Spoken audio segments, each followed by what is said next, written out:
Hey, hey, how's it going? I'm gonna unbox this copy of Asante, I believe. I don't know how to pronounce it. Spiritual successor to Rutger Dorn's Jumbo, which I have right here, and actually all of its expansions. But that's a story for another time. Yeah, you can actually mix and match these pretty easily. Even though there is some difference in, I guess, like texture, card quality, but I sleeve everything anyway, so it's not really so much of a big deal.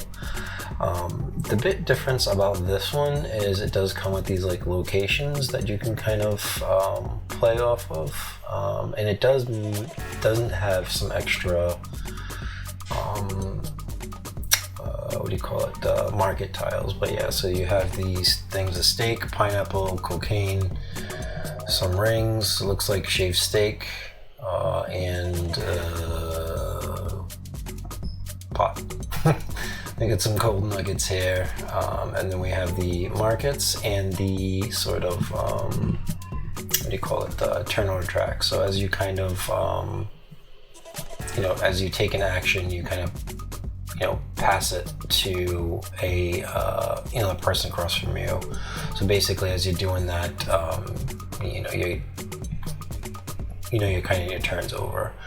So let's pop these things open, shall we? Yeah. So I think in the back there is, those are the locations.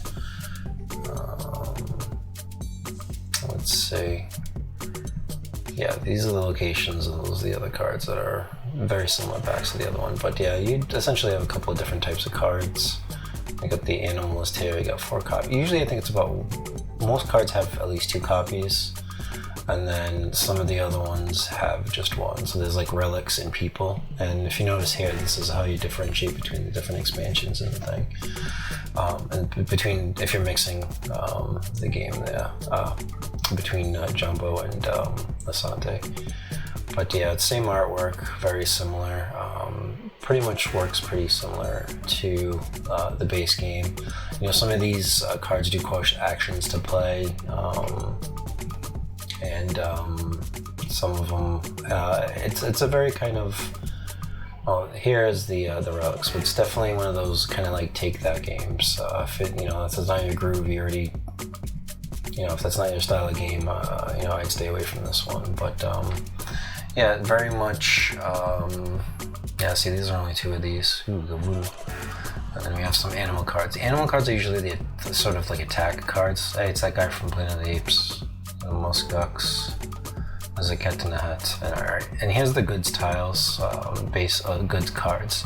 So basically, one of the cards, one of the costs in the front pretty much is how much it costs to acquire those goods, and then the other number is basically how many, if you're able to sell that in your market, that's how much you would get for selling those 3 items. So yeah, it's actually a pretty neat game. I know it was supposed to get reprinted a little while back from, I think, White Goblin Games, but that kind of fell through, at least the English reprint. So I actually really do hope this comes back into print. But yeah, let's look at this locations here. So you got these different places. They each have their own effects, and basically you're putting relics down, and it's sort of like an area majority. I can't talk today. Bananas. But yeah, that was the quick unboxing. Once again, thanks for sticking around, and be safe out there.